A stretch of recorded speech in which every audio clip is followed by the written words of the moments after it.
संविधान का भाग 6 जिसमें हम राज्य देख रहे हैं। पिछले वीडियो में हमने आर्टिकल 226 डिस्कस किया था, कुछ रिट निकालने की उच्च न्यायालय की शक्ति।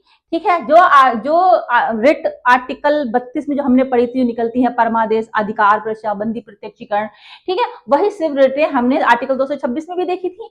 ठीक है, लेकिन इन जो रिटें 32 के अकॉर्डिंग निकाली जाती हैं, ठीक है, मौलिक अधिकारों के हनन पर, वही रिटें आर्टिकल 226 के तहत भी निकाली जाती है उच्च न्यायालय में। लेकिन इसमें क्या था, 226 में जो आपका कानूनी हक है उसके उल्लंघन पर भी रिट निकाल सकते हैं, आप याचिका दायर कर सकते हैं उच्च न्यायालय में।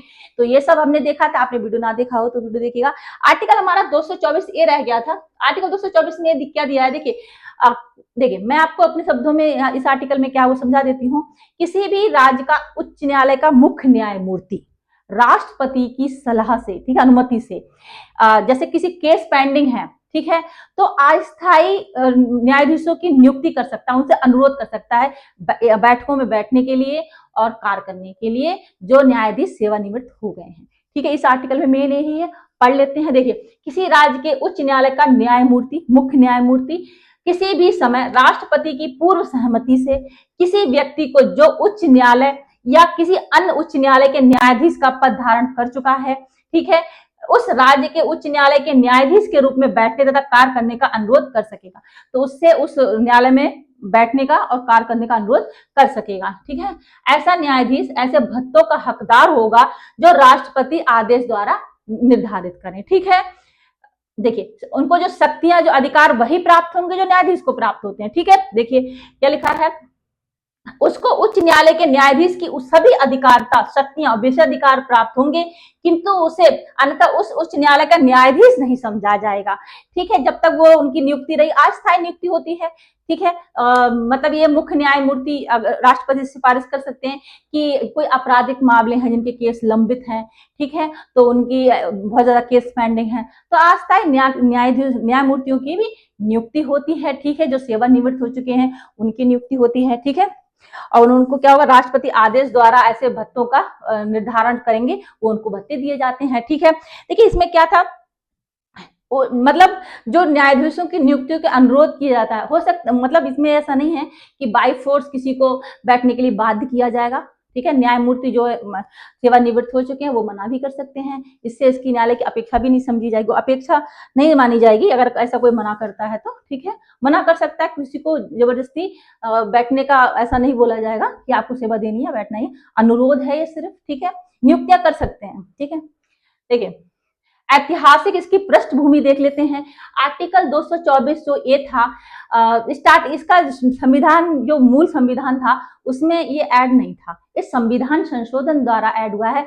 15वें संविधान संशोधन द्वारा इसको ऐड किया गया। देख लेते हैं, देखिए ये अनुच्छेद मूल संविधान का हिस्सा नहीं था। ठीक है, संविधान के प्रारूप तैयार होने के समय अनुच्छेद 224 में ही अस्थायी या अतिरिक्त न्यायालयों की व्यवस्था थी। आर्टिकल 224 पढ़ा था हमने। आर्टिकल 223 में क्या था, जो मुख्य न्यायमूर्ति, किसी भी उच्च न्यायालय के मुख्य न्यायमूर्ति अगर अनुपस्थित हैं, असमर्थ हैं कार्य करने में, तो फिर कार्यवाहक मुख्य न्यायमूर्ति की नियुक्ति कर सकते हैं राष्ट्रपति जी।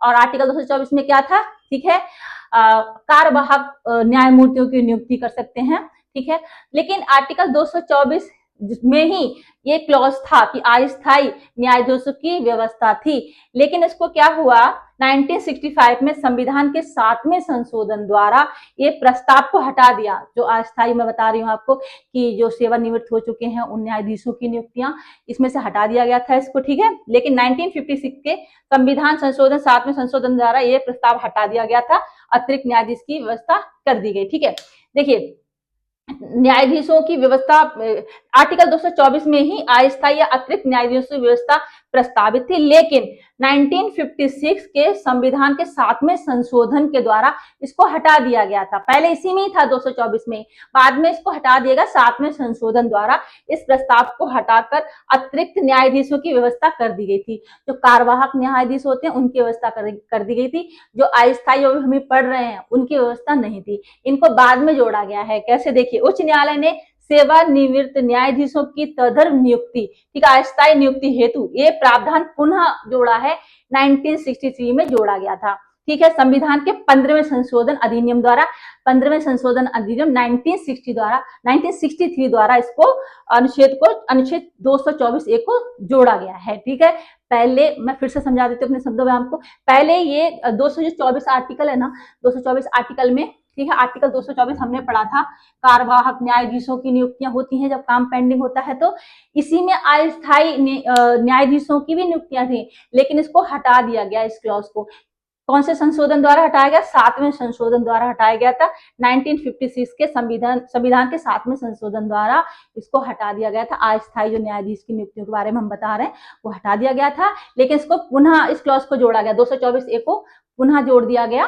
ठीक है, वो जोड़ा गया था आपका 15वें संशोधन अधिनियम 1963 द्वारा इसको जोड़ा गया था। आई थिंक समझ में आया होगा आपको। ठीक है, वर्तमान इसका उपयोग देख लेते हैं। देखिए, अभी इसका इतना उपयोग हुआ नहीं है।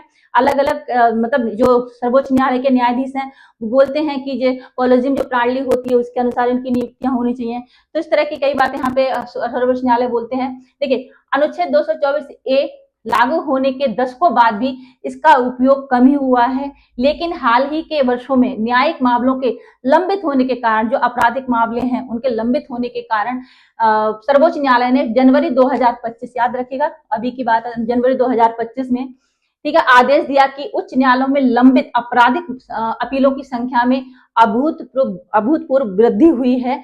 ठीक है, तो आर्टिकल 224 ए के तहत, ठीक है, एडहॉक न्यायाधीश नियुक्त किए जा सकते हैं, लेकिन न्यायाधीशों की जो, यहाँ पे आपको ध्यान देने वाली जो बात है, सर्वोच्च न्यायालय ने क्या बोला है कि न्यायाधीशों की जो संख्या होगी, नियुक्त होने वाले न्यायाधीशों की जो संख्या होगी, जो उच्च न्यायालय में जितने पद हैं उनका 10% से अधिक नहीं होगी। ठीक है, न्यायाधीशों की कुल संख्या उस न्यायालय के कुल स्वीकृत पदों का 10% से अधिक नहीं होगी। एक क्राइटेरिया तो कहीं नहीं दिया संविधान में, तो सर्वोच्च न्यायालय ने ऐसा बताया है। ठीक है, कहीं कुछ ऐसा टकराव होता है, ठीक है, इस तरह की कंडीशन आती है तो सर्वोच्च न्यायालय अपने निर्णय देते हैं। ठीक है, उसी के अकॉर्डिंग काम होता है। ठीक है, इतिहास में इस प्रावधान का कम ही उपयोग हुआ है। देखिए, दो जगह यहाँ पे मैंने उदाहरण के लिए दो जगह लिखा है कहाँ कहाँ उपयोग हुआ है। 1972 में Madhya Pradesh high court justice सूरज भान को नियुक्त किया गया था चुनाव याचिकाओं की सुनवाई के लिए। ठीक है, 1972 में मध्य प्रदेश के सूरज भान को नियुक्त किया गया था। ठीक है, ये चुनाव की जो चुनाव याचिकाओं की सुनवाई के लिए नियुक्त किया गया था। ठीक है, नेक्स्ट उदाहरण देखिए, हाई कोर्ट, देखिए 1982 में जस्टिस पी वेणुगोपाल को मद्रास हाई कोर्ट में तथा 2007 में इलाहाबाद हाई कोर्ट में जस्टिस ओपी श्रीवास्तव जी को तदर्थ न्यायाधीश के रूप में लगाया गया था, लेकिन सर्वोच्च न्यायालय ने क्या बोला कि इन मौकों को जो लगाया था ये निष्क्रिय प्रावधान बता दिया था इनको। ठीक है, तो ठीक है, अभी इसका कितना उपयोग हुआ नहीं है, लेकिन बोला जा रहा है ऐसा कि जो आपराधिक मामले हैं, लंबित आपराधिक मामले हैं, तो उनमें उच्च न्यायालय नियुक्ति कर सकता है इन न्यायाधीशों की, लेकिन जितने स्वीकृत पद हैं उच्च न्यायालय में, ठीक है, उनके 10% से अधिक नहीं होना चाहिए। ठीक है, ये क्राइटेरिया बोला गया है। ठीक है, आई थिंक इतना आर्टिकल में इतना ही था दोस्तों। ठीक है, आई थिंक आपको समझ में आया होगा। कुछ भी समझ में नहीं आता कमेंट से जरूर बताइएगा।